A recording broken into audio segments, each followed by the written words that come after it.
Hello students, आप लोग रबी की फसलों के रोगों के बारे में पढ़ रहे हैं, जिसके अंदर आज की जो डिजीज़ है हमारी प्लांट से संबंधित वो है जौ का आवृत कंड रोग। नाम से ही पता लग रहा है कि जो बीजाणु हैं वो अंडाशय के अंदर बंद रहते हैं और जब निकलते हैं तो ढके हुए होते हैं तुषों के द्वारा और बाली के अंदर, इसीलिए इसको जौ का आवृत कंड रोग कहते हैं। सबसे पहले अगर मैं इसके जनरल इंट्रोडक्शन की बात करूं तो जौ के अंदर पाए जाने वाला प्रमुख रोग जौ का आवृत कंड रोग है। मुख्य रूप से ये रोग पाया जाता है जौ के अंदर। नेक्स्ट अगर इसके प्रकोप की बात करें तो भारत के अंदर ये पंजाब, हरियाणा, हिमाचल प्रदेश, दिल्ली, यूपी, एमपी एवं बिहार के कुछ भागों में सर्वाधिक मात्रा में पाया जाता है या इसका प्रकोप अधिक होता है।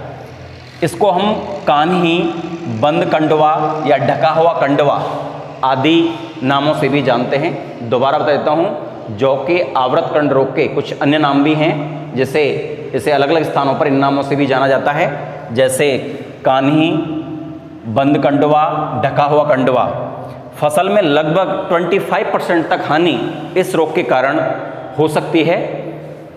नेक्स्ट अगर बात करें इसके लक्षणों की तो इस रोग का प्रथम लक्षण हमें जब जौ के पौधे के अंदर बालियां निकलना स्टार्ट हो जाता है तो हमें दिखेगा, उससे पहले नहीं दिखेगा। और जब बालियों के स्थान पर हमें कंडपुंज दिखाई देंगे या कंडपुंज बनते हैं तो हम समझ जाते हैं कि पौधा जौ के आवृत कंड रोग से ग्रसित है। रोगी वालियां काली एवं जली सी दिखाई देंगी आपको। अगर हम प्लांट्स को देखते हैं खेत के अंदर तो उसकी जो रोगी प्लांट्स है उसकी जो बालियां हैं वो काली व जली हुई सी दिखाई देती हैं। और प्रत्येक अंडाशय सघन कंडपुंज बीजाणु समूह से भरा होता है। जो अंडाशय होता है वहाँ सघन कंडपुंज बीजाणु उसके अंदर भरे होते हैं। बाली के सभी दाने सोरस या कंड बीजाणु पुंजों में परिवर्तित हो जाते हैं। जो दाने हैं वो कन्वर्ट हो जाते हैं सोरस या कंड बीजाणु पुंजों के अंदर।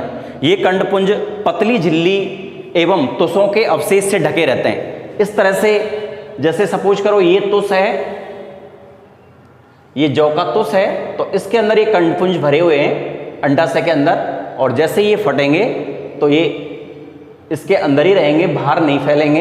यहाँ से निकल करके अंडाशय में से ये जो बीजाणु है कंडपुंज वो अंदर ही रहेंगे, इसीलिए इसको आवृत कंड कहते हैं। अनावृत कंड के अंदर ये बाहर चले जाते हैं, वातावरण में फैल जाते हैं, लेकिन इसमें नहीं जाते हैं, इसीलिए इनको आवर्त कंड कहते हैं, क्योंकि तुषों से एक पतली मजबूत झिल्ली के द्वारा ये ढके हुए होते हैं। इसीलिए इस रोग को हम जौ का आवर्त कंड रोग कहते हैं।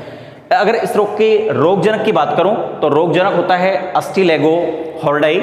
इसको हम अंडरलाइन करेंगे अस्टिलेगो हॉर्डाई को। एक कवक होता है, फंगस होता है जो जौ के अंदर आवृत कंड रोग फैलाता है। नेक्स्ट हम बात करेंगे इसके रोग चक्र की।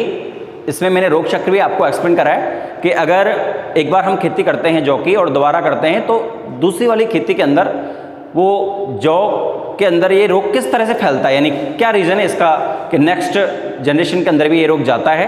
तो वैसे तो कई सारे रीजन्स इसके हो सकते हैं। जो मेन रोग चक्र है वो हम यहाँ पढ़ेंगे।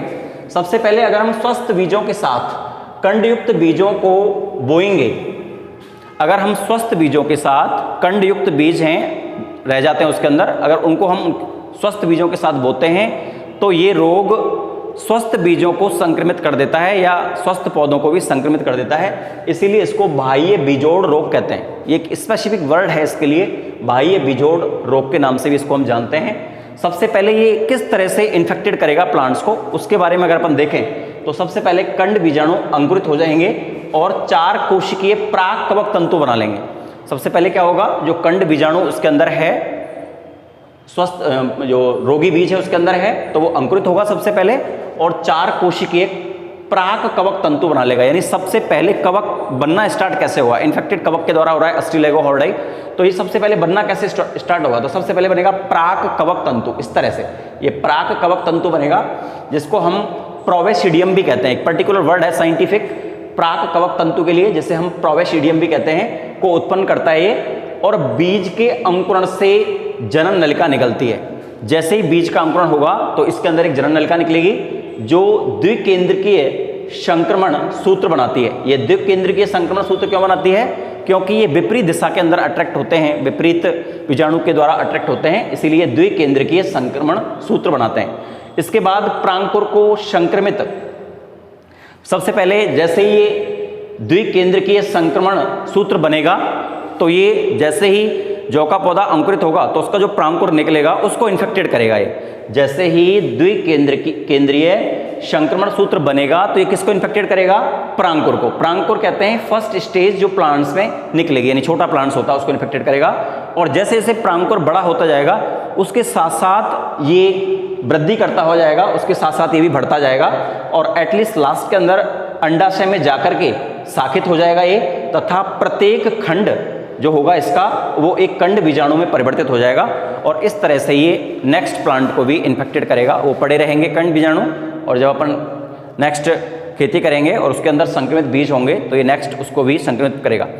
लास्ट में पढ़ेंगे हम इसका प्रबंधन। सबसे पहले हम पढ़ते हैं सस्य प्रबंधन, बार बार रिपीट हो रहा है वो। इसमें रोग मुक्त बीज बोएं अपन। ध्यान रहे कि जब अपन बीज की बुवाई कर रहे हैं या गाई कर रहे हैं तो कोई भी ऐसा सीड नहीं हो उसमें जो जौ के आवृत कंड रोग से इन्फेक्टेड हो, संक्रमित हो। अगर ऐसा है और कोई रोगी पौधा बाली निकलने के बाद आपको दिखाई देता है तो उसे अपन कागज़ या किसी पतली पन्नी से पकड़ करके उसको बाहर निकाल लें खेत से उस प्लांट्स को, और उसको या तो जला दें या फिर उसको अपन मिट्टी के अंदर दबा दें। तो ये सस्य प्रबंधन है। दूसरा हम पढ़ेंगे जैविक प्रबंधन। जैविक प्रबंधन के अंदर हम रोग प्रतिरोधी किस्में की बुवाई करते हैं, जैसे C163, BJ 13, 14, 24, 26, 28 एंड 29 ये वैरायटीज़ हैं, उन्नत किस्में हैं जौ की। इनकी हम बुवाई करेंगे तो कहीं ना कहीं इस रोग को हम कम कर सकते हैं। और लास्ट हम पढ़ेंगे इस रोग के अंदर वो है रासायनिक प्रबंधन। तो उसके अंदर ये कवक से होने वाला रोग है, इसीलिए हम किसी कवकनाशी का यूज कर सकते हैं और वो सबसे अच्छा कवकनाशी है ऑक्सीकार्बोक्सिन या कार्बोक्सिन। तो हम इस रोग के प्रकोप को कम करने के लिए रासायनिक प्रबंधन में कवकनाशी ऑक्सीकार्बोक्सिन या कार्बोक्सिन 2 ग्राम प्रति केजी बीज लेकर के हम उपचार कर सकते हैं और रोग के प्रकोप को कम कर सकते हैं। इस तरह से ये जौ का आवृत कंड रोग फिनिश हो गया। एक बार मैं दोबारा से रिपीट करता हूँ, बहुत ही सिंपल है। इस तरह से आप रोग की पूरी शॉर्ट में एक थ्योरी बना करके अपने अलग से एक एक पेज के अंदर एक एक रोग को अपन को लर्न करना है। एग्जाम के अंदर 3-4 रोग आपसे परीक्षा में क्वेश्चंस के रूप में पूछे जाते हैं, जिसमें कंप्लीट आपको सबसे पहले जनरल इंट्रोडक्शन, सेकंड नंबर पे हम लिखते हैं उसका कोई अन्य नाम है तो वो, या कोई स्पेशल पॉइंट्स है उसके बारे में वो लिखते हैं। उत्पत्ति हो सकती है कहीं विशेष, अगर उसका हानि है उसकी या विशेष उसकी उत्पत्ति है तो वो लिख सकते हैं। दूसरा लक्षण के बारे में हम लिखते हैं और थर्ड नंबर पे हम रोग जनक लिखते हैं जिसके कारण वो होता है, और फोर्थ नंबर पर हम रोग चक्र के बारे में लिखते हैं, और सबसे लास्ट में हम लिखते हैं प्रबंधन के बारे में, जिसमें 3 टाइप्स हम लिखते आ रहे हैं: सस्य प्रबंधन, जैविक प्रबंधन और रासायनिक प्रबंधन। बिल्कुल सिंपल। जौ का आवृत कंड रोग जौ का मुख्य रोग है। प्रकोप पंजाब, हरियाणा, हिमाचल प्रदेश, दिल्ली, यूपी, एमपी, बिहार आदि के कुछ भागों में सबसे ज़्यादा होता है। कानी, बंद कंडवा, ढका हुआ कंडवा नाम से भी हम इसको जानते हैं। फसल में 25% तक हानि मोस्टली इससे हो सकती है। अगर मैं प्रथम लक्षण की बात करूं तो पौधे में बालियां निकलने पर होगा, जब आपको कंडपुंज दानों के स्थान पर कंडपुंज दिखाई देंगे। रोगी वालियां काली व जली हुई सी आपको दिखाई देंगी। प्रत्येक अंडा से सघन कंड बीजाणु समूह से भरा हुआ होगा और बाली के सभी दाने सोरस या कंड बीजाणु पुंजों में परिवर्तित हो जाएंगे और ये कंडपुंज पतली मजबूत झिल्ली एवं तुसों के अवशेष से ढके हुए रहते हैं, इसीलिए इस रोग को जौ का आवर्त कंड रोग कहते हैं। रोगजनक होता है इसका अस्टिलेगोहॉर्डे। अगर हम इसके रोग चक्र की बात करें तो सबसे पहले स्वस्थ बीजों के साथ कंडयुक्त बीजों को अगर हम बोएंगे तो उनको वो संक्रमित करते हैं, इसीलिए इसको बाह्य बीजोड़ रोग कहते हैं।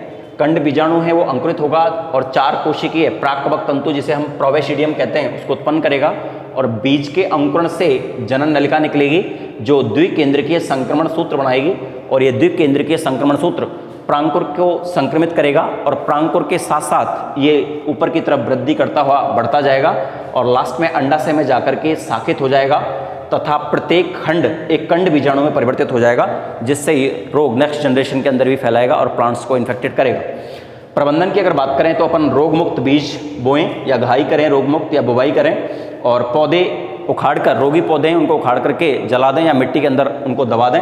और इसकी उन्नत किस्में अगर हम कर रहे हैं जैविक प्रबंधन तो C163, BJ 13, 14, 24, 26, 28 एंड 29 उन्नत किस्मों को हम लगा सकते हैं।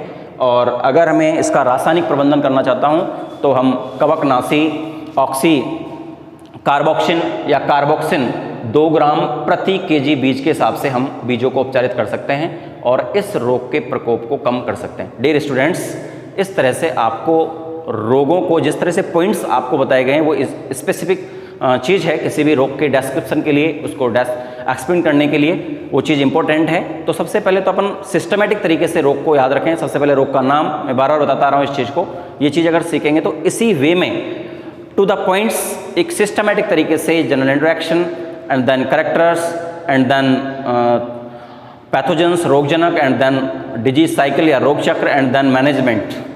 तो इस तरह से हम पूरे रोग को डेस्क्रिप्टिव करना है हमको, बार बार हम इसको लर्न करेंगे तो हमको ऑटोमेटिकली सारे रोग याद हो जाएंगे। एक बार पहले वीडियो मैंने आपको जो सेंड्स किए हैं उनके अंदर ही बताया है मैंने, अगर किसी भी रोग को, हम के लक्षणों को, रोग को अगर हमको अच्छे से याद करना है उसको, तो हमें सबसे पहले उस रोग से इन्फेक्टेड प्लांट्स को देखना होगा, जो कि लैब के अंदर भी आपको या प्रयोगशाला में के अंदर भी आपको लैब के अंदर दिखाए जाएंगे कि ये रोग कैसे प्लांट्स को इन्फेक्टेड करता है।